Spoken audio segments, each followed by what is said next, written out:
L'impossible. C'est ce qu'a réussi un groupe de résistants ardéchois durant la nuit du 3 au 4 août 1944.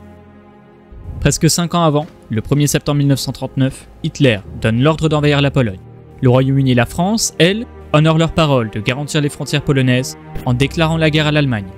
C'est ainsi que débuta la guerre la plus meurtrière de tous les temps, avec près de 80 millions de morts. On l'appela la Seconde Guerre mondiale. L'histoire que je vais vous raconter aujourd'hui commence près de 2 mois après le débarquement de Normandie, le 6 juin 1944. Les Alliés reprennent de plus en plus de terrain et l'Allemagne nazie s'essouffle. Cependant, les déportations continuent et s'intensifient. L'Allemagne accélère donc son processus d'extermination. Vous connaissez sans doute des centaines d'histoires sur l'enfer des déportations, mais aujourd'hui, je vous parlais d'une page de l'histoire méconnue du grand public, l'attaque du train de la mort. Je m'appelle Damien et je m'apprête à vous raconter une histoire.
Avant de commencer, recontextualisons les choses. Nous sommes le 30 janvier 1933. Hitler entre au pouvoir, prêt à tenir ses promesses d'un grand Reich germanique. Es ist unser Wunsch und Wille, dass dieser Staat und dieses Reich bestehen sollen in den kommenden Jahrtausenden. Wir können glücklich sein zu wissen, dass diese Zukunft restlos uns gehört. Sieg heil! Peu après son investiture, le 22 mars, le premier camp de concentration de Dachau ouvre ses portes. Il sert principalement à intimider et neutraliser les opposants au régime, comme les syndicalistes, les socialistes et communistes, ou même d'autres intellectuels critiques du régime, des journalistes, enseignants ou universitaires opposés au nazisme. Les personnes de confession juive ne sont donc pas encore la majorité des détenus. C'est donc entre 1934 et 1938 que de nouveaux camps de concentration voient le jour. Et là, commence l'incarcération de minorités sociales. Homosexuels, témoins de Jéhovah, également des personnes de confession juive commencent à être détenues pour des motifs politiques, économiques ou même raciaux. À partir de 1939, les camps accueillent aussi, si on peut appeler ça accueillir, des prisonniers de guerre et civils des territoires occupés. Le régime nazi met donc en place le travail forcé pour les constructions d'infrastructures et également le soutien à l'industrie de guerre. Ensuite vient ce qui est appelé la solution finale, dès 1941. Les nazis planifient donc la déportation systématique des juifs vers des camps de concentration et d'extermination comme Auschwitz, Treblinka et Sobibor, qui possèdent les tristement célèbres chambres à gaz et crématoires. Le pic de la Shoah et l'industrialisation de la déportation se situent entre 1942 et 1945, avec la déportation massive de juifs, roms, résistants et homosexuels. Dans des conditions de vie terribles, sur place règne la surpopulation. Les prisonniers souffrent de malnutrition sévère et travaillent souvent 10 à 12 heures par jour, dans le froid ou même chaleur extrême. Les maladies se propageaient extrêmement rapidement, comme le typhus, la dysenterie ou même la gale. Les prisonniers qui étaient jugés trop faibles ou incapables étaient souvent battus ou exécutés, ce qui perpétrait donc les techniques d'intimidation des gardiens. Au total, on parle de 11 à 17 millions de morts, en comptant 6 millions de juifs et 5 à 11 millions de non-juifs victimes des nazis. Tziganes, opposants politiques, résistants, slaves, personnes handicapées ou même prisonniers de guerre. 11 à 17 millions de morts. C'est un chiffre colossal qui fait vraiment froid dans le dos. Si on parle de génocide au sens strict de la Convention de l'ONU de 1948, la Shoah reste le plus meurtrier de notre histoire. On parle d'environ 6 à 7 000 convois qui ont été organisés par les nazis pour transporter les juifs et autres victimes vers les camps de concentration et d'extermination, entre 1941 et 1945. Et dans ces milliers de convois, En France, une seule attaque de convoi s'est soldée par une réussite, grâce à l'action héroïque de la résistance ardéchoise, et c'est là le cœur de notre histoire. Tout commence le 1er août 1944, à Marseille. La structure de commandement militaire allemande, plus communément appelée la Commandante Tour, organise un transfert de prisonniers. Composé de 32 résistants et opposants politiques, ainsi que de 38 personnes de confession juive, raflées en ville et retenues à la prison des Baumettes de Marseille. Ce jour-là, de 14h à 18h et sous une chaleur ardente, 70 prisonniers sont brutalement sortis de leurs cellules, et appelés un à un pour être entassés dans des cars en direction de la gare Saint-Charles de Marseille. Sur place, ils sont enchaînés par deux et chargés dans un wagon de voyageurs, sous la surveillance de 12 soldats nazis commandés par un sous-officier. Leur destination, Drancy, Compiègne, puis Auschwitz, où sans aucun doute, ils se seraient fait exterminer. Alors, avant même de vous raconter la manière dont la résistance ardéchoise a attaqué ce train, il nous faut déjà mieux comprendre le rôle qu'a la résistance en général tout au long de la guerre. Qui sont ces hommes et femmes et qu'ont-ils fait? C'est ce que je me devais d'éclaircir. Je me suis donc adressé à un expert en la matière. Il consacre sa vie à la mémoire de la résistance et cet homme, c'est Anthony Aymard. Bonjour Anthony. Bonjour. Merci d'être venu aujourd'hui pour répondre à nos questions. Merci. Globalement, toi, qu'est-ce que tu fais en l'honneur de la résistance en premier temps? Beaucoup de choses, on va dire. Je vais bientôt fêter mes 4 ans de reconstitution au mois d'octobre. J'ai commencé par découvrir des lieux de mémoire. Alors j'ai commencé par les musées parce que c'est quand même le plus facile à trouver en France. Et habitant Rennes, j'ai été au plus près de chez moi, au Maquis de Saint-Marcel, qui se trouve entre Pleux et Hermel-les-Vannes, dans le Morbihan. C'est un musée que je connaissais déjà parce que j'avais sécurisé le 70e anniversaire de l'attaque du Maquis de Saint-Marcel. Et donc, naturellement, je suis revenu au musée découvrir ce lieu. Et forcément, on découvre des noms, on découvre des mots, maquis, résistance, propagande, et on découvre aussi des monuments, des stèles, des plaques. Le premier jour où j'ai été au musée, je leur ai dit, voilà, moi j'aimerais bien découvrir l'histoire de la résistance française partout en France. Okay. Et les gens du musée m'ont pris un peu pour un fou. Alors maintenant je m'en aperçois, mais je comprenais pas pourquoi à l'époque. Et donc au fil en aiguille, j'ai retrouvé ces lieux de mémoire, ces maquis, ces stèles, ces plaques, ces monuments, et je me suis rendu sur place systématiquement, déjà pour rendre hommage. Parfois, il faut même nettoyer le monument et prendre en photo et référencer tout ça sur une carte interactive que j'ai créée sur mon site internet. Et pris un peu par le piège de découvrir toutes ces histoires de ces hommes, de ces femmes et de ces enfants, voilà, j'ai voulu continuer à découvrir encore. Et puis, j'ai des récits et j'ai des objets qui se sont associés avec. Donc, la collection d'objets est venue avec. Cette collection, je voulais pas la garder pour moi. Je voulais la montrer au public avec les histoires qui vont avec. Donc, j'ai commencé aussi les camps de reconstitution, composer ma tenue, les bons vêtements, de la bonne époque, les bons objets avec les bons récits. Et puis voilà, j'ai continué à faire des camps de reconstitution et j'ai découvert des randonnées, j'ai découvert des courses à pied, des trails. Donc maintenant, je suis aussi sur la partie sportive parce qu'il y a beaucoup de trails en France qui sont créés pour découvrir ces lieux. C'est une nouvelle façon pour les gens de venir découvrir la mémoire. Les gens ne viennent plus le 8 mai ou le 11 novembre, ne viennent plus beaucoup en cérémonie. Donc à nous de trouver une attractivité pour leur donner envie de venir. Donc je fais un peu tout ça. Je fais un peu tout ça. Ouais. Okay. Bon, maintenant que vous connaissez Anthony, on va partir sur la résistance en elle-même. Comment a-t-elle été fondée? Qu'est-ce qui les a motivés à se battre? Et comment faisaient-ils face à l'envahisseur? La résistance, elle a été fondée dès l'appel du général de Gaulle. On va partir de cette date-là. Alors, beaucoup d'entre vous entendent parler du 18 juin 1940. Commande à tous les Français libres de continuer le combat là où ils seront et comme ils pourront. Il faut savoir que cette date, elle est historique, oui, mais ce jour-là, il a été très peu entendu, le général de Gaulle. Alors, quand je suis en camp, j'ai tendance à parler du 21 juin, parce que le message que l'on peut entendre aujourd'hui sur les plateformes audio et à la télé, c'est celui du 21 juin que l'on peut entendre. Donc voilà, 21 juin, l'appel du général de Gaulle à continuer le combat, à le rejoindre ou à rester en France, et comme il dit, à continuer le combat. Alors continuer le combat, c'est compliqué parce que on est en 1939, 1940, et continuer le combat avec quoi? À part peut-être les anciens de 14-18 qui connaissaient un peu la guerre, mais Si vous allez dans certains endroits en France, le Cantal, la Bretagne, la Normandie, etc., ces petits villages en Bretagne, c'est les sabots et la fourche. Qu'est-ce que vous voulez combattre? L'occupant armé. Ouais. Eh ben, on va combattre d'une façon, ce qu'on va appeler un peu par la propagande. Alors au début, elle est un peu plus politique quand même. Le but, c'est de récupérer un peu ce pouvoir vigiste. Ouais. La partie communiste, on va appeler ça comme ça. Et donc cette partie propagande, ce qu'on appelle des papillons, mettre des messages sur les murs ou dans les boîtes aux lettres, montrer qu'on n'est pas d'accord avec l'occupant. Ça va commencer principalement par ça, dès 40-41. Et puis si on va avancer par les tickets de rationnement. Voilà, on est rationné en France. On manque dans les communes, on manque beaucoup. Dans les grandes villes, on manque. En campagne, on n'est pas embêté, on sait produire. Et l'occupant va pas trop embêter l'agriculteur qui va produire plus, parce que de toute façon, ils vont en récupérer. Donc, il va y avoir un peu ce système-là aussi de résistance, de produire un peu plus. Alors, elle a un but bien précis.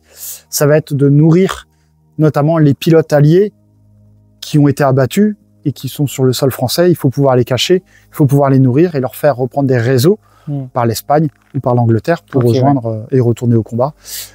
Et puis, malheureusement, on va voir aussi cette partie tragique des familles juives qu'il faut cacher pour éviter la déportation. Et donc là, on va avoir tout ce système de cacher, d'alimenter, mais aussi de fabriquer des faux papiers.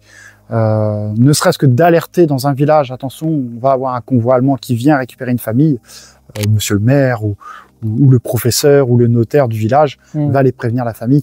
C'est aussi les premiers actes de résistance et malheureusement, c'est très peu connu en France. Et en général, qui sont-ils? Est-ce qu'il y a un type de personne bien précis qui s'engage en soi dans la résistance ou est-ce qu'il y a un petit peu de Non, il n'y a vraiment pas de... Alors, monsieur le maire, le notaire, le médecin, les professeurs, ce sont des professions quand même très aisées et bien vues dans les villages. Certaines de ces personnes vont prendre le risque d'être dans la résistance, mais ça va être le paysan, ça va être le couvreur, le charpentier, le boucher, tous les corps de métier, par patriotisme, par peut-être par simple nature. C'est naturel, ce sont des valeurs, des vieilles valeurs françaises, de se dire mais pourquoi non, nous on va cacher. Ils ont fait ce qu'ils avaient à faire. Quand je discute avec les anciens, on n'a pas fait plus que les autres. On a fait ce qu'on avait à faire, ce qui nous paraissait normal de le faire. J'ai remarqué qu'on appelait aussi les résistants les maquisards. Si je me trompe pas, c'est aussi ton pseudonyme en soi, le maquisard. D'où ça vient ce nom maquisard? Alors maquisard. Donc là, on va sauter quelques années quand même, parce que là, on passe de l'appel du général de Gaulle il y a quelques minutes, 1940. Donc, voilà, 41, je vous ai parlé des tickets de rationnement. 42, les familles juives. Alors j'aime bien parler de concentration, déportation, extermination. C'est des mots que j'enseigne. Alors, j'ai pas la prétention d'eux, mais quand j'ai les élèves de 3e ou de CM2, c'est vraiment 3 mots importants. Je les ai pas définis. C'est des définitions. Je suis presque même sûr qu'au sujet de DNB aujourd'hui, c'est des mots que l'on pose. Donc voilà, ça c'est vraiment les premières étapes, les tracts de propagande, les faux papiers. Il faut vraiment insister là-dessus parce qu'on a tendance tout de suite à sauter au maquisard, au sabotage, au parachutage de matériel et ça c'est connu de tout le monde. Bon, on en a parlé. Et ces fameux maquisards, on va arriver en février 43. Février 43, l'armée allemande, avec l'accord de l'État français, gouverné par le maréchal Pétain, accepte et oblige les Français à aller travailler en Allemagne, ce qu'on appelle le STO, le service du travail obligatoire. Donc, c'est les jeunes hommes nés en 1920, 21 et 22. Il y a des listes de recensement. Ces hommes doivent obligatoirement aller travailler en Allemagne. Alors, il y a plusieurs cas de figure. Je vais quand même les détailler parce qu'il y a en effet des hommes qui vont aller travailler en Allemagne par obligation, pour éviter les représailles sur les familles. D'autres se disent, on va aller travailler, mais si on peut les saboter de l'intérieur des usines, ça peut être intéressant aussi. Donc certains vont le faire. Et d'autres prennent le maquis. Et donc on va arriver à ces fameux maquisards parce qu'ils prennent le maquis, donc ils vont se cacher. Plusieurs façons. On voit l'envers du décor où on se retrouve aujourd'hui dans une grange. Donc là, ça va être beaucoup en plaine, les vieilles fermes, les granges ou dans les bois. Je vais faire un petit clin d'œil sur le secteur de Limoges, le maquis de Guingouin, l'un des tout premiers maquisards. Ils appellent ça des gourbis, par exemple. Ils creusaient sous terre et ils se cachaient sous terre. Vous allez en montagne, ça va être dans les grottes ou dans les chalets. Voilà, selon la typologie comme dans du le Vercors, effectivement. Comme dans le Vercors également. En Vercors, on va avoir les deux. On va avoir un petit peu en colline et puis on va avoir aussi dans des villages un peu reculés, dans des vieilles granges. Voilà, ça va être forcément le plus difficile d'accès pour éviter que l'occupant nous trouve. Carrément. Et puis des fois, on va avoir un lien avec une zone de parachutage qui a déjà été validée par le BCRA, le BRA. Donc c'est les services secrets qu'on peut appeler aujourd'hui français. Ils ont déjà désigné, je parlais du maquis de Saint-Marcel tout à l'heure, en 1942, les gendarmes de Ploërmel et de Vannes. Alors je ne sais pas s'ils étaient déjà arrivés, mais en tout cas les gendarmes avaient validé un terrain de parachutage, la drop zone Baleine, et c'est qu'à partir de 44 que le maquis vient s'installer. Voilà, c'est pas anodin s'il s'est mis là non plus, la zone de parachutage étant à côté, c'est plus facile. Mais voilà, c'est Maquisard, à partir de février 43. Mais il n'y a pas de différence entre un Maquisard et un résistant. Ouais. C'est juste qu'il change de nom. Et il va encore changer même une troisième fois, parce qu'on arrivera au FFI, peut-être un peu plus tard dans les discussions. Tu es venu avec une tenue donc représentative de l'époque, hein, c'est ça. Tu as un brassard là sur le bras. Qu'est-ce qu'il représente exactement ce brassard? Il a plusieurs choses. Il a plusieurs représentations. Bon, en premier lieu, les trois couleurs hein, de notre drapeau français.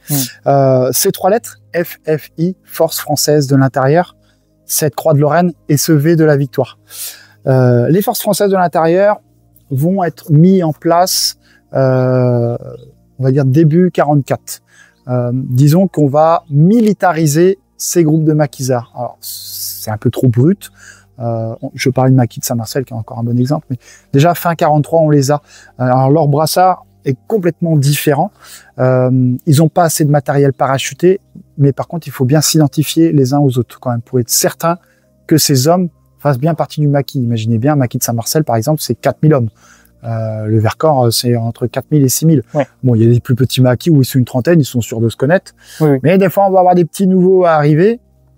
Tiens, c'est bizarre, on le connaît pas. Bon, on va poser des questions. Le maquis des Confins, il y avait un mot de passe.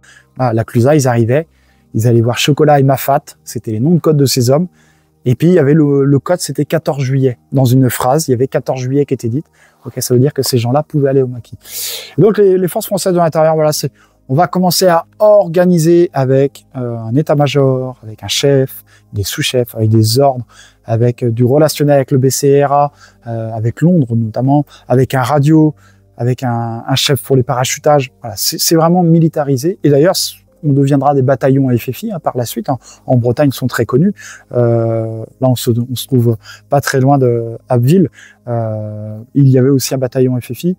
Et par la suite, ils vont devenir des régiments d'infanterie de l'armée française à part entière. Alors aujourd'hui, le 41e régiment d'infanterie, hein, les couleurs des amis que je peux rencontrer régulièrement, sont des anciens des bataillons FFI. Alors, les bataillons FFI n'existent plus, mais les régiments d'infanterie, certains, sur leur drapeau, se rappellent au FFI. Ok. Voilà, dans la chronologie des choses. Ce qu'il faut savoir, c'est que des régiments recréés avec des bataillons FFI et FTP, il y en a quand même beaucoup en 1944. On a par exemple le 1er RI, avec les FFI d'Île-de-France, le 7e RI, le 159e RIA, composé de FTP et FFI alpins, de Savoie, Haute-Savoie et d'Isère, le 41e régiment d'infanterie, également connu pour sa bravoure à Verdun en 1916, et lui rebâti avec les bataillons du Morbihan et d'Ille-et-Vilaine, avec pour devise Hardy-Bretagne. Je vous donne évidemment quelques régiments connus. On parle de 200 à 300 000 combattants FFI, dans 113 bataillons officiellement constitués, qui sont eux ensuite intégrés pour reformer une soixantaine de régiments d'infanterie, pour beaucoup dissous au fil du temps, et d'autres encore actifs. Tous avec le même passé commun, la résistance. Mais avant d'être militarisé en 1944, comment et de quoi était-il équipé? J'ai appris qu'il y avait eu des largages d'armes et de matériel pour les résistants. Globalement, quel est le type d'équipement qu'on peut retrouver sur un résistant? J'imagine qu'au-delà des parachutages, il y a beaucoup de récup, d'équipements trouvés. Oui. Alors il y a l'équipement trouvé ou déjà le vieux matériel que l'on a chez soi, le vieux fusil qu'on avait pour aller à la chasse. Ouais. C'est quelque chose qu'on va peut-être récupérer, ça peut toujours servir. On entend parler de parachutage, la question est là, mais on a tous une pince coupante dans notre tiroir. Couper une ligne téléphonique de l'armée allemande, on a tous une tenaille, on a tous une pince coupante, une barre de fer ou une barre avec des boulons pour dérailler les voies de chemin de fer pour les convois de l'armée allemande, que ce soit de matériel ou les permissionnaires allemandes, c'est facile à faire. C'est vraiment les premiers actes. Avant de recevoir ces conteneurs, on va pas envoyer des conteneurs de parachutage à un endroit où on n'est pas certain que les hommes qui sont en dessous aient l'utilité, savent s'en servir, parce que il faut envoyer les avions. C'est des moyens extraordinaires qui ont été envoyés. On a par exemple le 11 novembre 1943 à Oyonnax, une commune où les maquisards ont descendu des maquis avec Roman Petit qui les commandait pour défiler le 11 novembre pour rendre hommage aux anciens. Il avait volé dans un dépôt du matériel pour qu'ils soient tous habillés pareil parce qu'il y avait des personnes qui pouvaient voir cette action, cet événement.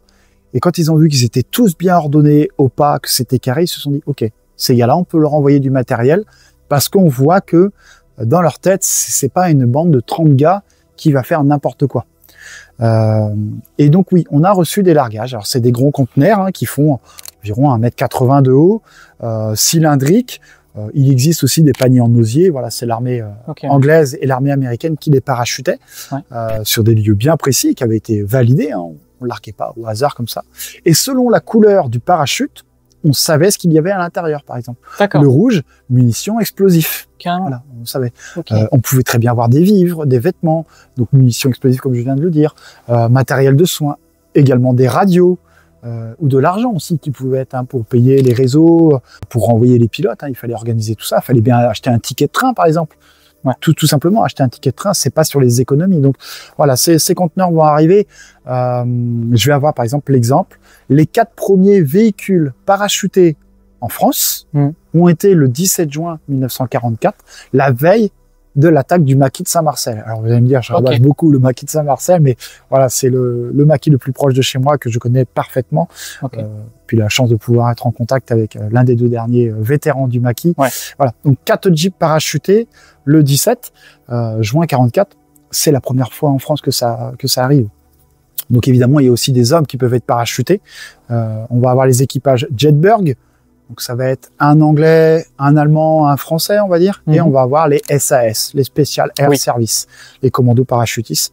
Je leur fais un petit clin d'œil parce que bien qu'on parle de la résistance, ceux qui sont venus apprendre à ces hommes à manier l'armement qui pouvait être parachuté, on n'apprend pas comme ça du jour au lendemain à manier une arme ou à manier l'explosif.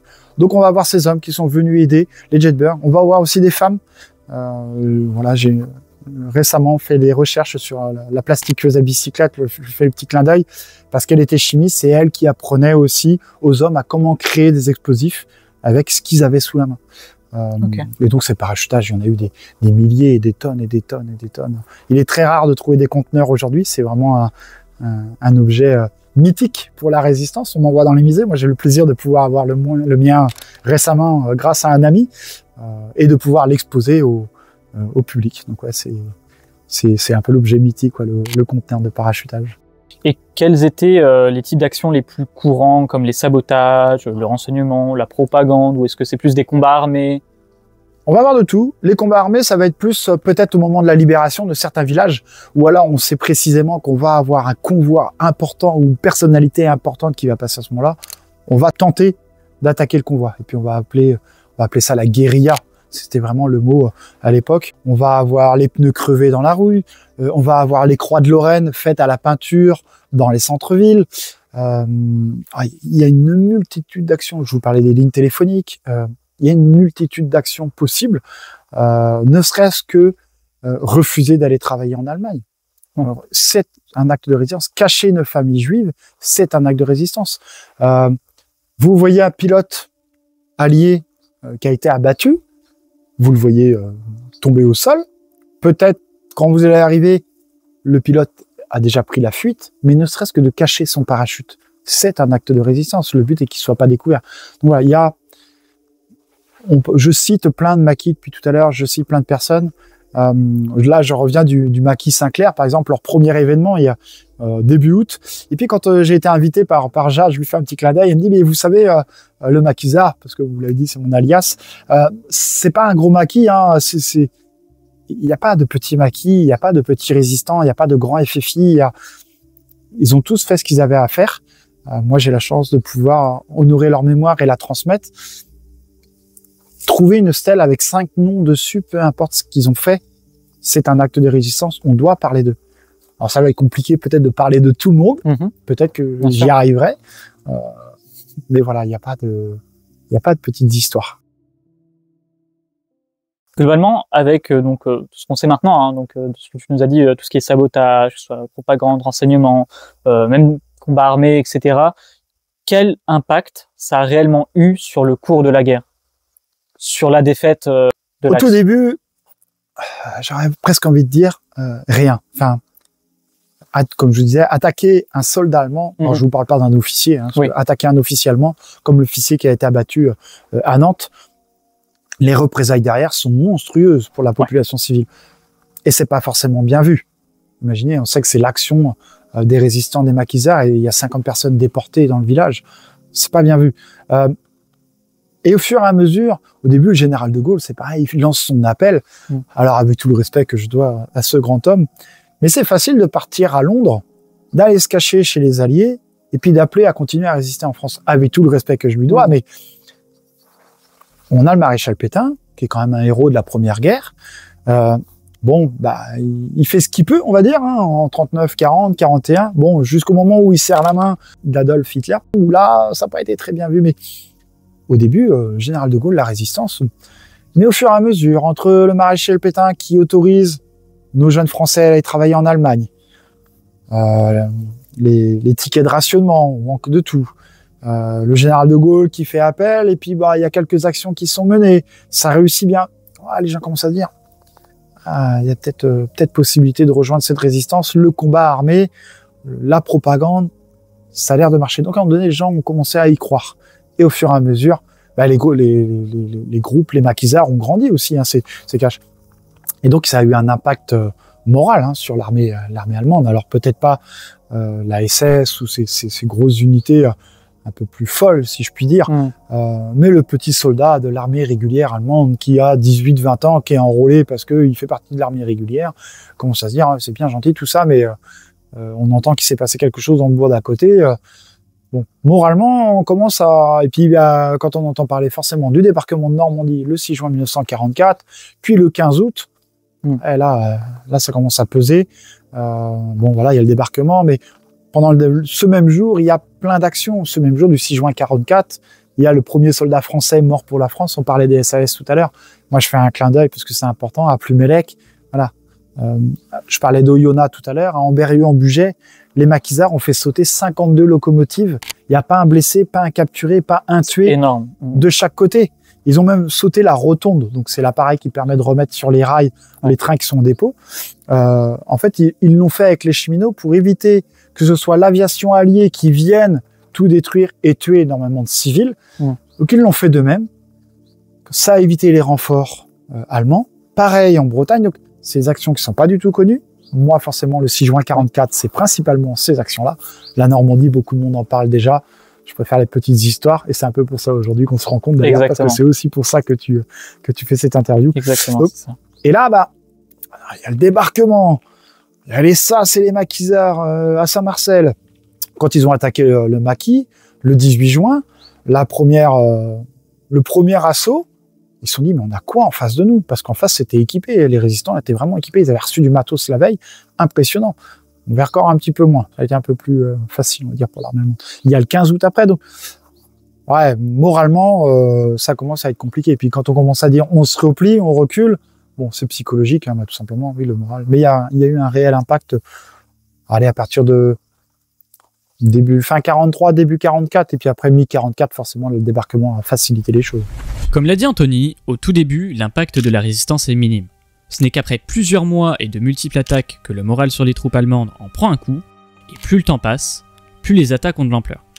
C'est plutôt à partir de 1944 que finalement les actions de résistance sont incalculables et aident à désorganiser la logistique allemande. Ce qui permet donc aux maquisards de récupérer du matériel, voire clairement sauver des vies. Ce qu'il faut savoir, c'est que pour le débarquement du 6 juin 1944, les Alliés ont travaillé conjointement avec les FFI. La veille même, le signal a été envoyé via la BBC, directement avec ce message.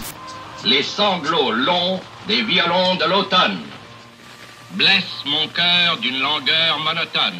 Alors, au préalable, les résistants ont donc coupé les communications téléphoniques, détruit des voies ferrées, fait sauter des ponts, ce qui a considérablement retardé les renforts allemands, les divisions blindées et les a complètement désorganisées. C'est vous dire l'impact qu'a eu la résistance. C'est clairement un gain de temps et de vie sauvée pour les Alliés. En parlant d'organisation, comment les maquisards pouvaient-ils communiquer entre eux sans se faire repérer par la milice? Car à l'époque, on ne pouvait pas envoyer un simple SMS pour s'organiser. Alors comment? On va commencer par les pigeons. Ok. Pigeons voyageurs, ça Ouais. existait déjà. J'ai la chance, quand je suis en camp, d'avoir mon petit pigeon empaillé Ok. pour présenter cette histoire avec la bague qu'il a à sa patte. Et ce pigeon, par exemple, s'appelle Maki. Alors, c'est pas moi qui l'ai inventé, hein. Il a vraiment été appelé comme ça. Il est décoré de l'armée française. Alors, il est décédé, hein, évidemment, aujourd'hui. Le pigeonnier de l'armée française existe toujours. Il est au Mont-Valérien, à Suresnes. Ok. C'est le 8e des transmissions et c'est Sébastien, je crois que c'est un caporal ou caporal-chef, je m'en excuse si je me trompe, qui tient encore le pigeonnier de l'armée française. Et donc, ces pigeons apportaient des messages. Donc, lui, il a fait 3 fois l'aller-retour, pour aller en Angleterre rapporter un message. Et il a été décoré pour ça. Alors, on va faire un petit clin d'œil à Maria Deakin. Donc, c'est une Anglaise qui a créé cette médaille, la Deakin, pour les animaux qui ont accompli des actes de bravoure. Chiens, chevaux, pigeons, il y a même un chat. Et donc, ce fameux pigeon Maki, forcément, ça va bien avec le maquisard, a été décoré de cette médaille. Et c'est un petit clin d'œil par mon ancien métier professionnel. J'ai été maître chien en sécurité privée pendant près de 20 ans. Et le dernier animal qui a été décoré de cette médaille, c'est Diesel, le chien du raid qui est intervenu dans l'appartement des terroristes du Bataclan. Il a été abattu lors de cet assaut. Voilà, il a été décoré de cette Deakin. Maki est aussi décoré de cette Deakin. Donc quand je suis en camp, ça me permet de faire le double clin d'œil de mémoire. Ok. Les enfants apportaient des messages. L'armée allemande ne pensait pas, ne croyait pas que les enfants et les femmes étaient assez intelligents, assez courageux pour faire ça. C'est cru, mais c'est les mots. Donc on a des enfants, je vais avoir le petit exemple du petit Quinquin au sud de Limoges qui transportait dans son vélo des messages de ferme en ferme. Je crois que de mémoire, il a 5 ou 6 ans. Alexandre, son petit neveu, m'en excusera si je me trompe sur l'âge. Et on a des femmes. On a beaucoup de femmes qui vont cacher des messages dans leurs chignons, dans les robes, dans les guidons, sur elles. Elles avaient un courage monstrueux et on a tendance à beaucoup les oublier. Il y a un chiffre qui parle énormément, c'est un chiffre que je souhaite donner. Le général de Gaulle avait créé une médaille, on l'appelle l'Ordre de la Libération. Donc c'est une médaille qui a été décernée à 1038 personnes. On les appelle des compagnons de la Libération. Le dernier décédé est en 2021, Hubert Germain. Et sur 1038 compagnons, alors il y a des communes, il y a des navires de guerre, il y a 5 communes par exemple. Mais sur 1038 personnes, il n'y a que 6 femmes qui sont compagnons de la Libération. Okay, donc ce chiffre parle, hein. 1038, 6 femmes, voilà, je peux pas être plus précis là-dessus. J'ai pu réussir à en rencontrer une récemment, André Dédé Tierno, qui était du sud d'Alençon, parce que en faisant des recherches sur Jeanne Boët que je vous parlais tout à l'heure, et ben André Tierno, sa maman a caché beaucoup de monde dans son auberge. André Tierno était résistante, amenait des faux papiers, amenait des radios dans les valises. Elle faisait Alençon-Le Mans dans une valise, il y avait des radios pour communiquer avec Londres. Et elle revenait en vélo. Et elle a été arrêtée avec un groupe de réfractaires. Elle a été déportée à Ravensbrück, revenue des marches de la mort. Aujourd'hui, elle a 98 ans. J'ai pu avoir la chance de la rencontrer. Ça a été un super moment parce que j'avais beaucoup de récits de femmes, lu beaucoup de choses, beaucoup de vidéos, beaucoup de musées. Mais quand on rencontre une personne qui a vraiment vécu ça et qui a fait vivre cette résistance, c'est tout autre chose. On peut pas le décrire. C'est vraiment propre à notre rencontre. Faisons un petit point sur les marches de la mort.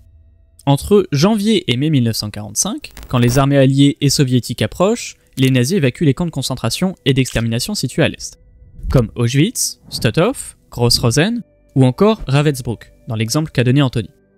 Plus tard, l'ouest menacé également, les nazis évacuent les camps. On estime qu'environ 250 000 déportés ont été forcés à marcher et plus de 100 000 sont morts pendant ces marches.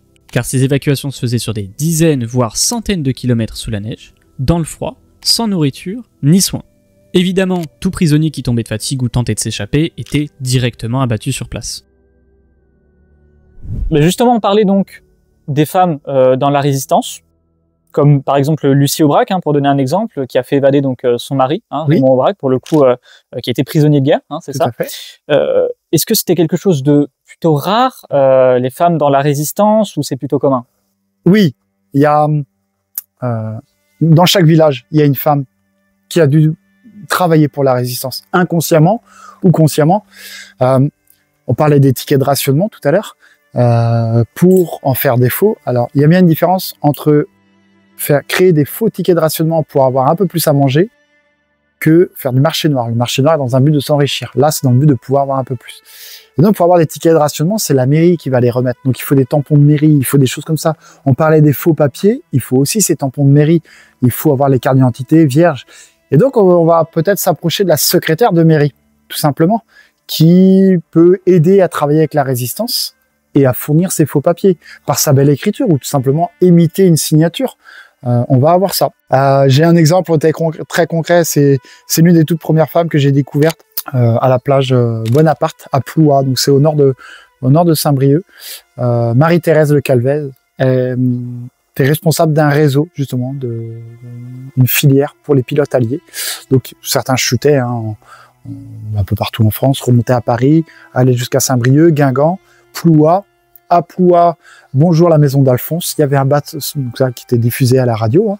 Il y avait un bateau qui venait d'Angleterre. Les pilotes, on les redescendait.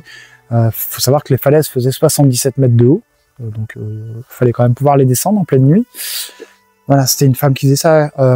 Amener des messages. On en parlait tout à l'heure, mais amener des messages dans au maquis ou dans les différentes fermes, dans les villages.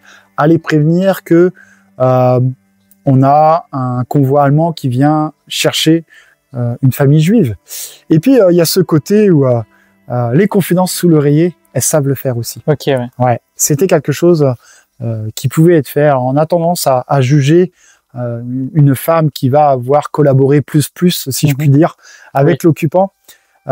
Et je reviens souvent sur le sujet parce que pour sa propre sécurité, par exemple, elle va peut-être choisir un officier ou quelqu'un respecté dans l'armée allemande, en collaborant plus, on va dire, avec cette personne. Ça permet peut-être de protéger sa ferme, les enfants et le reste de la famille. On manque de nourriture, elle va peut-être réussir à avoir un peu plus à manger, une question de survie alimentaire. Et puis, il y a ce côté où, si vraiment elle tape dans l'œil de cet officier allemand, par exemple, elle va peut-être réussir à soutirer des informations par ces fameuses confidences sous l'oreiller et les transmettre à la résistance. Malheureusement, beaucoup de ces femmes, on les a même pas, je parle pas de les décorer ou quoi que ce soit, ne serait-ce que les remercier parce que, à la fin de la guerre, on leur a dit, voilà, les choses sont revenues en place, nos hommes sont là, sont revenus de la guerre ou sont sortis des maquis. Voilà, reprenez vos places. Il a bien fallu reconnaître quand même que ces femmes avaient opéré à la résistance. Et même il y a eu des femmes combattantes aussi. On en a eu, il y en a eu dans les maquis à tenir des armes. Hein. On en a vu. Hein. Donc voilà, elles ont contribué à chaque étape de la résistance. Ok. On parlait tout à l'heure justement de représailles sur les civils ou dans les villages, mais pour les résistants en eux-mêmes, quel était le plus grand danger au quotidien? L'arrestation, je pense. Alors, autant pour soi, être arrêté, alors je vais pas parler en leur nom, parce que j'ai pas la prétention de pouvoir le faire, mais à force de lire les récits, la peur de se faire attraper, mais la peur pour leur famille, leurs enfants, leurs femmes et leurs mamans. Très souvent, ces jeunes réfractaires, la première personne, alors les copains maquis, et puis on a tendance à les désigner comme des héros, ces maquisards qu'on peut côtoyer, ces vétérans qui restent, mais eux-mêmes le disent, les héros, c'est nos copains qui sont partis. Et puis, il y a le risque d'être fusillé, mais il y a le risque aussi d'être envoyé dans les camps de la mort ou dans ces camps de concentration. Alors, je me mets jamais à leur place, mais quel est le mieux, si on peut dire, être fusillé tout de suite ou vivre dans un camp de concentration? On sait qu'il y avait beaucoup aussi d'espions qui s'infiltraient dans la résistance. Comment ils faisaient face à ces espions, aux infiltrations ou même aux trahisons carrément de leurs propres compagnons finalement? Le premier lieu où il y avait le maquis de Roman Petit, à la ferme des Gorges, donc il avait le premier lieu du maquis était là, donc les gens arrivaient et il a été infiltré justement. Il a été infiltré par l'armée allemande. Donc là, ils ont déménagé, ils ont emmené sur un autre camp. Et là, il y avait, je crois que de mémoire, c'est 2 semaines, entre guillemets, on va pas dire de stage, mais 2 semaines de camp où on apprend à découvrir les gars, à les former, à leur dire certaines choses, à écouter ce qu'ils disent, à leur façon d'agir. Et là, on commençait à se dire, ok, lui, il est louche quand même. Quelqu'un qui se fait attraper un espion ou quelqu'un qui va dénoncer les copains. J'ai pas de récit précis là-dessus, mais à mon avis, je ne donne pas très cher de sa peau. Mais ceux vraiment qui ont vendu les maquis, on sait que c'est eux. Lors de la libération, il y a eu des règlements de compte et pendant très longtemps derrière. Anthony, merci d'avoir répondu à toutes ces questions. Déjà, c'est très gentil de ta part d'être venu jusqu'ici pour nous parler un petit peu de la résistance. Globalement, quels sont tes futurs projets en termes d'événements, de reconstitution à venir? Là, l'année 2025 se finit en camp de reconstitution. Depuis février, je suis sur les routes quasiment tous les week-ends ou presque. Okay. Ça a été, je pense que je dois être pas loin de 30 camps de reconstitution cette année, entre les cérémonies, les camps, les commémorations, etc. Et je dois être à pas loin de 900 stèles et monuments et maquis photographiés, 50 000 km parcourus. Énorme. J'ai une 60aine de maquis, j'ai pu dormir dans une 30aine. Vraiment dormir dans les lieux historiques avec l'accord des associations. Incroyable. Parce qu'ils savent que je vais passer la nuit tout seul. Hein. Ouais. Maquis Socrate, un petit clin d'œil ailleurs aux copains. Voilà, je passais tout seul la nuit au maquis et c'est une façon pour moi de rendre hommage. Pas me rendre compte, jamais de la vie. Parce que je pourrais jamais me rendre compte de ce qu'ils ont vécu, mais leur rendre hommage, j'y vais pour ça. Okay. Et puis voilà, je fais mon petit truc dans mon coin. De temps en temps, je partage. Aujourd'hui, j'ai cette interview, c'est gentil à vous. Et j'espère que ça amènera aux gens à venir découvrir un peu plus leur histoire parce que c'est l'histoire de nos anciens directs. Donc elle est importante et au vu de ce qui se passe à nos portes, les anciens sont les premiers à lire, hein, les vétérans, on n'a pas fait tout ça pour rien. Donc aujourd'hui, si je peux transmettre une mémoire et pas oublier pour éviter que ça revienne à nouveau, on contribue. Merci. Voilà. Merci à vous. Merci à toi. Grâce à Anthony, on en sait carrément plus sur la fondation de la Résistance, leur mode de vie et l'impact de leurs actions qui ont pu changer le cours de la guerre. Maintenant qu'on en sait plus sur la Résistance, revenons sur les actions des maquisards vis-à-vis des dits trains de la mort. Ce qu'il faut savoir, c'est que des attaques de trains déportés, il y en a quand même eu quelques-unes, sans réellement beaucoup de succès. Là où en revanche, les sabotages avaient réellement plus d'impact et visaient à désorganiser la logistique allemande. Celui-ci a été appelé le Plan Vert, qui a été mis en œuvre pour gêner les Allemands après le débarquement allié de juin 1944. Les résistants servaient principalement d'explosifs, ils dévissaient des rails ou endommageaient des infrastructures pour provoquer des déraillements. Il est donc évident qu'il y ait plus de succès dans ce genre de cas, car pour un train contenant des déportés, faire ce genre d'action pourrait engendrer énormément de pertes humaines. Il est donc nettement plus compliqué de perpétrer quelconque attaque de ce type. Le 19 avril 1943, en Belgique, une première attaque entre guillemets réussie a eu lieu. Un train de déportés quitte le camp de Malines à destination d'Auschwitz, avec à son bord 1631 déportés juifs. Mais grâce à une action menée par 3 résistants armés d'un seul pistolet, 231 d'entre eux sautèrent du train qui les destinait à l'extermination. Malheureusement, 92 d'entre eux ont été rattrapés et d'autres tués sur le coup. On dénombre donc environ 115 personnes sauvées ce jour-là. Je vous invite vraiment à aller regarder l'histoire de ces 3 résistants et de leurs actions qui sont exceptionnelles à mes yeux. En France, une attaque de train réussite, c'est également un fait unique. Et c'est bien sûr celle de la nuit du 3 au 4 août 1944. Alors, comment les résistants ont-ils eu vent de ce train déporté en destination de Drancy?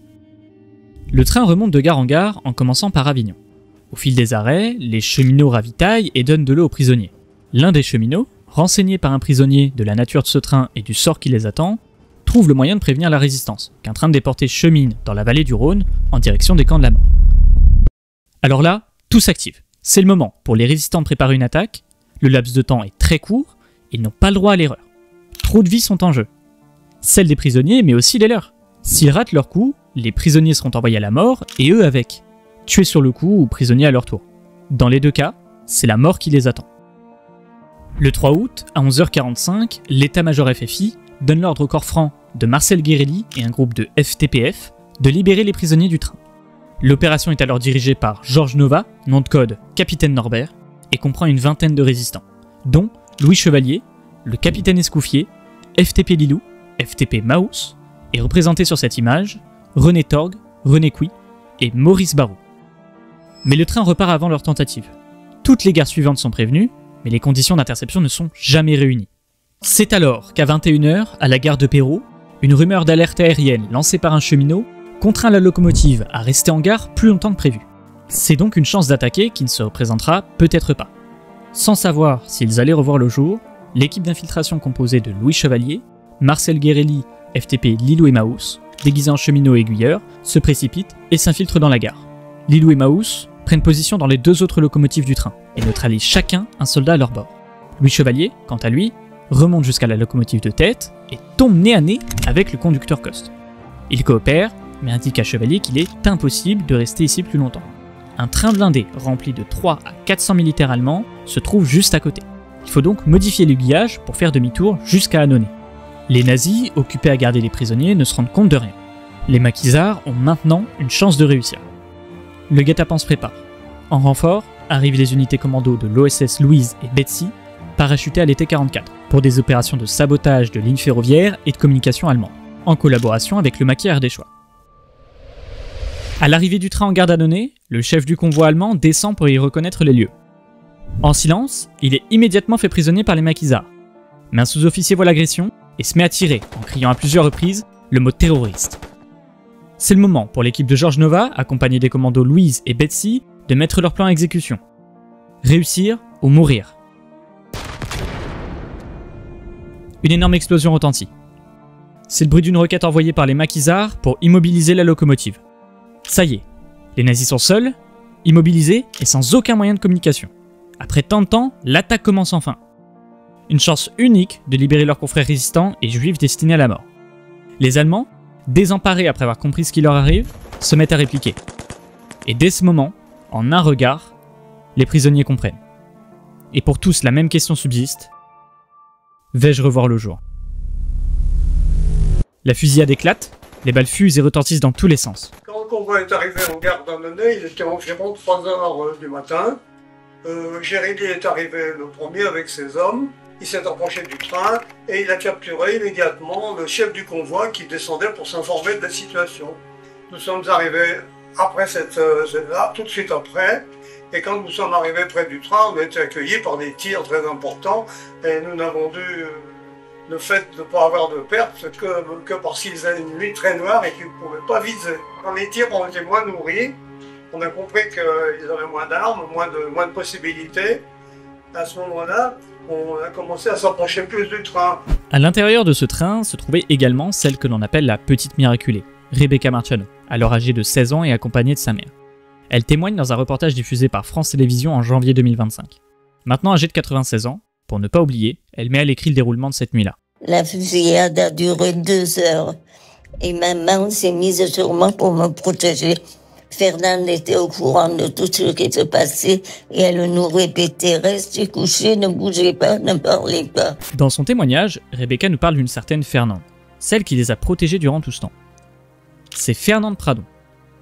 Engagée dans la résistance depuis mai 1943 en tant qu'agente de liaison, elle est arrêtée le 17 juillet 1944 par la Gestapo de Marseille et emprisonnée au Baumette. Sur place, elle est torturée pendant des jours et des jours sans jamais révéler d'informations. Fernande faisait donc partie des 70 prisonniers envoyés dans ce train de la mort du 1er août 1944, et c'est là, dans le compartiment des femmes, qu'elle prend sous sa coupe Rebecca et Yvette, les 2 adolescentes du groupe, qu'elle protégera jusqu'à la fin. Le 5 décembre 1950, pour sa bravoure et son héroïsme, la République française lui décernera la Croix de guerre avec étoile d'argent. Aux alentours de 5 h du matin a lieu l'assaut final. Représenté sur ce dessin fait par Georges Nova, voici un plan détaillé des emplacements du guet-apens. On y voit les résistants se rapprochant de plus en plus de leur but.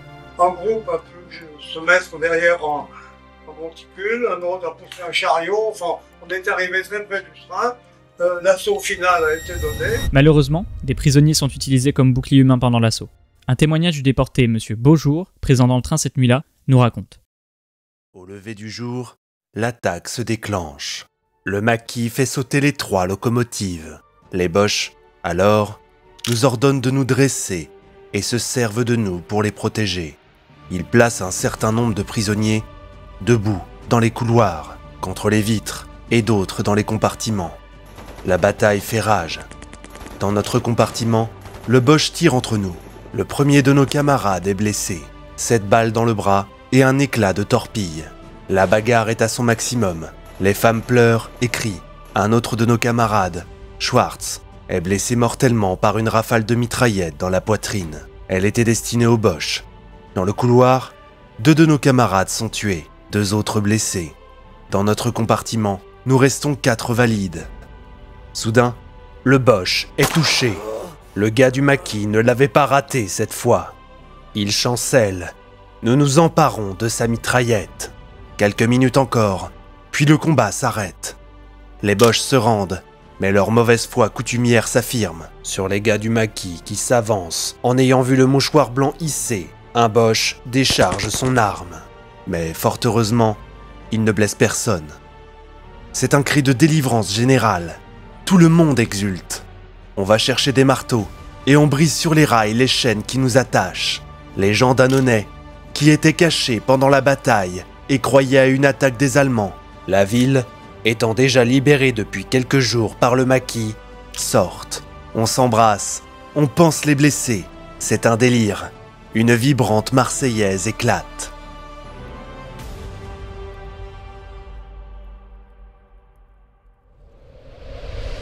Grâce à la résistance et au commandant en renfort, 67 prisonniers sur 70 sont sauvés et évacués, pour être cachés à Vanosque et Saint-Agrève. La liste de ces prisonniers retrouvés par l'historienne Sandrine Gaume se trouve au musée de la Résistance et de la Déportation en Ardèche. Cet acte héroïque de la résistance ardéchoise restera gravé dans les mémoires, mais surtout dans celle d'Isaac Alfandari, le frère de Rebecca ayant échappé à la rafle de Marseille. Isaac pensait avoir perdu sa sœur et sa mère à tout jamais. Auparavant, Isaac avait déjà perdu plusieurs membres de sa famille. Le 10 mai 1943, David, 21 ans, l'aîné de la fratrie, est arrêté dans un train pour La Ciotat. Il est emmené quelques semaines plus tard dans le convoi numéro 55, direction Auschwitz, dont il ne reviendra jamais.